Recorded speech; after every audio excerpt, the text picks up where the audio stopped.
안녕하십니까. 오늘요 이렇게 지금 첫 방송인데 5명이 모였습니다. 여기 5명이 모여있는 사람들 이렇게 소개 먼저 저쪽 끝에서부터 한번 소개를 하죠. 저 유재일인 건 아실 거고. 네. 네, 안녕하십니까. 저는 정말로 일반 사람 학생들한테 영어를 가르치고 있는 손형석이라고 합니다. 반갑습니다. 저는 민경수 사님하고 같이 일하고 있고요. 그냥 아줌마 김유진입니다. 저는 수학 가르치는 민경우라고 합니다. 네, 저는 미대행에서 농업 일을 하고 있고요. 유아티스트들에서 일하고 있는 권영신입니다. 반갑습니다. 궁금한 단어가 하나가 생각이 났는데 그 레닌주의가 귀에 되게 익숙하거든요. 레닌. 제가 고등학교 때 뭐 사회 공부했을 때도 약간 들었던 단어긴 한데 그 레닌주의가 왜 지금 이 현 분위기에서 왜 나오는지에 대해서 좀 궁금합니다. 그게 무엇이며? 먼저 제가 궁금한 거는 레닌을 아세요? 그러니까 레닌, 스탈린, 트로츠키, 로자 룩셈부르크. 네, 그 소련부터 쭉 이어져 오는 지도자, 혁명가 이렇게만 알고 있어요. 잘못 알고 있나? 그러니까 레닌이 지금 제가 볼 때 중요한 거는 그러니까 80년대 초 중반에 학생 운동권들이 레닌주의에 기초한 민주주의를 배웠어요. 그리고 그걸 실천했는데 이게 레닌이라는 건 이제 소련도 망하고 이랬으니까 사라졌던 거죠.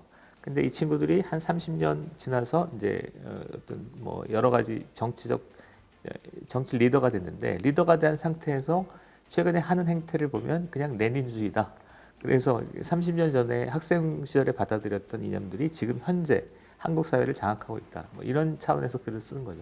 민주주의인데 왜 소련이랑 연결이 되는지도 좀 궁금한데 갑자기 저는 민주주의 하면 무조건 미국 쪽 그쪽에서만 연결이 될 줄 알았는데 방금 얘기하신 게 소련을 뭐 기반으로 한 민주주의다. 그게 좀 되게 생소해요. 그럼 제가 질문 하나만 드려볼게요. 민주주의 반대말은? 공산주의? 이렇죠. 이게 시작이라니까. 이렇게 배우면 안 된다고. 아, 네. 아, 부끄럽네요. 민주주의의 반대는 독재 내지는 왕정이죠. 왕정? 반대 개념이라고는 할 수 없는데 민주주의는 군주제를 딛고 그걸 부정하면서 나온 건데 이 시작부터가 다 그렇게 얘기를 하니까. 응? 여러 가지 계통이 있는데, 네. 그러니까 전 근대 시대에는 이제 그 혈통승계잖아요. 혈통에 의한 장자승계. 이게 수천 년간 인류가 권력을 이어져온 그거죠. 근데 이제 근대 사회에서 민주주의를 수립하니까 이거는 선거에 의한 민주주의죠. 이게 제가 볼 때 17세기, 18세기 정도에 그 서구 유럽에서 집단적 합의를 통해 정립한 개념인데, 그러니까 18세기, 19세기 뭐 이럴 때 이제 민주주의를 좀 어떻게 보면 심화시키자. 그러니까 민주주의의 변종들이 나타나기 시작하는데 그 중에 하나가 이제 마르크스주의, 레닌주의 하는 거죠. 그러니까 선거를 통한 민주주의만으로는 문제가 해결되지 않으니까 사유재산제까지 철폐하자 이렇게 된 거고, 그럼 사유재산제를 철폐하는 민주주의를 하려고 하니까 그냥 선거에 의한 민주주의가 아니라 조금 더 진한 민주주의. 그래서 급진적 민주주의, 뭐 참여 민주주의, 직접 민주주의 이런 형태로 그러니까 선거에 의한 민주주의를 넘어서는 형태의 민주주의를 고안했어요. 노골적으로 얘기하면 플로레타리아 독재 뭐 이런 겁니다. 근데 이게 뭐 그러니까 90년대 소련 붕괴 이후에 거의 다 그런 건 사라진 거죠. 그런 이념은 말도 안 된다 이렇게 된 거죠. 그래서 사라졌는데 하여튼 제가 볼 때는 현재 정치 리더들이 누구나 어렸을 때 갖고 있는 정치적 신념 체계들을 그대로 갖고 있잖아요. 그대로 갖고 있는 것으로 보입니다. 하나만 덧붙이자면 예를 들어서 주변에서 이런 얘기를 너무 많이 듣거든요. 국민의힘 쟤네들은 가만두면 안 돼. 또 조중동 쟤네들은 씨를 말려야 돼. 기득권 애들은 토착 외구야. 그러니까 이런 발상이 그러니까 민주주의 하면은 서로 상대 정적을 인정하는 거거든요. 왜냐하면 정권이 바뀌니까. 플로레타리아 민주주의에 따르면 설사 쟤네들이 선거를 통해서 집권을 해도 걔네들은 인정하지 않는 겁니다. 부정해서 그냥 받아치는 거죠. 실제 레닌이 그런 행동을 했죠. 선거 결과를 부정하고 권력을 장악했죠. 그리고 힘으로. 민주주의라는 그 단어 안에 엄청나게 많은 종류가 있는 거네요, 그러면은. 근데 저는 그냥 한 단어가 민주주의, 1 더하기 1은 2다. 이렇게만 알고 있었는데, 그 민주주의의 어떤 갈래가 또 이것도 있고 저것도 있고. 근데 부르주아 민주주의라는 말은 안 배웠어요 학교 다닐 때? 아니요, 부르주아라는 거를 들어본 적도 있어요. 근데 뭐 부르주아 민주주의, 그게 뭐 접목시켜서 딱 기억에 떠오르진 않아요. 그냥 따로따로. 부르주아 따로, 그 다음에 민주주의 따로.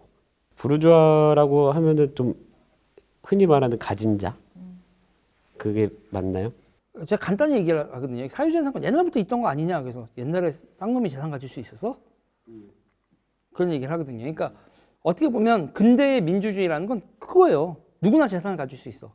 그 누구나 재산을 가질 수 있다는 건 고귀한 자여야 자기가 가질 수 있는데, 그러니까 우리가 그러잖아요. 뭐 천부인권 이런 얘기 하잖아요. 내가 태어날 때부터 나는 사유재산을 가질 권리를 가지고 태어났어. 라는 게 인류 역사에서 그렇게 오래된 개념이 아닌 거예요. 능력에 따른 생산, 그리고 필요에 따른 소비, 이런 얘기를 하거든요. 그거는 제가 그래요. 아빠는 능력에 따른 생산을 하고 자식은 필요에 따른 소비. 그거는 내 자식한테만 하지 사회적으로 그게 가능하다? 약간 꿈 같은 얘기. 어렸을 때 그랬거든요. 근데 그렇게 보면 공유주의 비극이 어떻게 보면 공산주의 이념에 대한 실험적 데이터라고 보면 될 것 같은데. 옛날에는 사회과학을 할 때 무슨 그 어떤 논거를 뭐 칸트가 어쩌고 그다음에 플라톤이 어떻고 이렇게 드는데 요즘은 실험에 따르면 뭐 이렇게 됩니다. 그런데 공유를 하면 오히려 생산성이 떨어지는 게 하나 있고, 두 번째는 역사적으로 그러니까 공유를 하면 분배를 하면 좋을 것처럼 보이지만 오히려 이렇게 차등을 두고 이러면 전체적인 파이가 올라가서 가난한 사람들도 이렇게 그러니까 더 높은 소득을 올리게 되는, 이게 역사적으로 밝혀진 거죠. 자본주의에. 그래서 이거는 그냥 틀린 거예요. 그래서 근데 60년대, 70년대 세계사가 워낙 좀 좌파적이었거든요. 그러니까 소련 공산당도 건세했고 프랑스의 공산당도 있고 막 이랬던 시절이라서 그 영향을 받아서 좌파 이념이 한국 사회에 강력한 영향을 미쳤던 거죠. 그 시절에 있던 사상이에요. 지금은 사실 이건 뭐 거의 옛날 골동품 같은 얘기인데, 그러니까 우리나라의 좌파들이 너무 사상적 변화나 이런 것들을 소홀히 했기 때문에 옛날의 골동품 같은 이념을 끌어들이는 겁니다. 이거 제가 아까 레오 선생님하고 얘기할 때도 레닌 아세요? 스탈린 아세요? 그 로자 룩셈부르크 이런 거 그냥 저 골동품 같은 얘기예요. 근데 이거를 다시 끌어들여야만 되는 상황이 이제 그런 거죠. 저는 이거에서 이제 제일 공산주의 이념이 싫은 게 그 자체로만 보면 별 문제가 없어 보일 수도 있는데 그걸 실행하는 과정에서 자기들 뜻대로 안 되면 때려요, 사람을. 그러니까 예를 들면 중국에 있잖아요. 중국이 어느 정도로 하냐면 공유 식탁을 만들어요. 그러니까 밥을요, 집에 부뚜막을 다 없애고 집에 있는 식기 있잖아요. 그걸 다 걷어다가 다 같이 공동체 식사를 한다 이거예요. 그러니까 어떻게 되냐면 많이 먹죠. 적정량이 아니라 많이 먹고 막 늦게 온 사람 모자라고, 그러다가 이제 사람들이 취사도구를 뺏어가니까 안 뺏기려고 하잖아요. 그럼 때리는 거야. 그래서 그게 결국은 뭐 문화대혁명, 대약진 운동, 그러니까 중국에 가서 나중에 가면 사람들이 농촌에 갔더니 취사도구도 없고 옷도 없어서 빨개 벗고 있었다니까요. 그거 보고 총리, 주은래 총리 이런 사람들이 거기 민생 탐방 갔다 우리가 잘못했다고. 이게 정말 중요한 건데, 그러니까 공산주의 이념을 그냥 갖고 있으면 상관없는데 이거를 강제로 실현하려고 하잖아요. 그러니까 인류의 가장 큰 비극 중에 하나가 여기서 다 발생하는 거예요. 그러니까 이 부르주아 사회라는 거는 자연스럽게 그렇게 된 건데, 이거는 그러니까 그렇지 않은 사회, 특히 농업 사회를 강제적으로 산업 사회로 돌리거나 집단화할 때 그 비극이 발생하는데, 이를테면 러시아 같은 경우 닥터 지바고 같은 게 다 그런 거고, 그다음에 킬링필드, 문화대혁명, 사실은 북한도 좀 그렇고, 예, 그다음에 거기서 굉장히 그릇된 이념이 사람을 이제 그런 학살과 빈곤과 이런 구렁텅이에 몰아간 사례가 굉장히 많죠. 너무 궁금한 게 있는데요. 봐봐. 막스주의가 이제 우리가 배울 때는 유물론이라고 배웠잖아요. 그래서 칸트 같은 이전의 관념주의자들의 이제 반대하는 막 생산력과 생산관계 이런 걸 배우는데, 근데 잘 보면 공산주의는 굉장히 높은 인간의 도덕성에 기초한 제도거든. 사실은 관념론도 그런 관념론이 없는데 우리나라나 이제 이 동양의 특수성인지 아니면은 서양 막스주의자들도 그렇게 높은 인간의 도덕성에 기초한 사회를 꿈꾸나? 근데 동아시아 사회가 훨씬 그 강도가 강했던 것 같아요. 모택동 이념, 그다음에 북한의 주체 사상, 그다음에 캄보디아. 그 러시아는 어느 정도인지 잘 모르겠는데 그래도 산업화가 좀 돼 있었다고. 프랑스 자본을 끌어들이고 이러면서 좀 뭐가 돼 있었는데, 마오쩌둥이나 북한은 아무것도 없으니까 이거를 오직 정신적인 힘으로 이렇게 쭉 땡기는 건데, 이 과정에서 사람들이 말을 안 들면 그냥 그거를 순리에 맞게 해결해야 되는데 그거를 강제적으로 이식해 버리니까 그 과정에서 문제가 있었던 것 같은데. 그러면은 그 소장님 그 칼럼 중에서 다시 뭐 레닌주의로 가는 것 같다라고 하면 좀 정리하자면 그게 지금 상황에 빗대어서 어떤 식으로 가는 게 레닌주의로 가는 건지에 대해서 구체적인 사례, 뉴스 그런 게 좀 알겠으면 좋겠어요. 그러니까 핵심은 뭐냐면 법을 지키는 게 그냥 민주주의예요. 근데 이 친구들은 법을 지금 안 지켜요. 그래서 윤석열을 몰아내는 게 목적이잖아요. 그 법이 윤석열을 몰아내는데 장애가 되면 안 지켜버리는 거고 아니면 또 다른 법을 만드는 거죠. 그러니까 윤석열이 몰아낼 때까지 법을 만드는 거죠.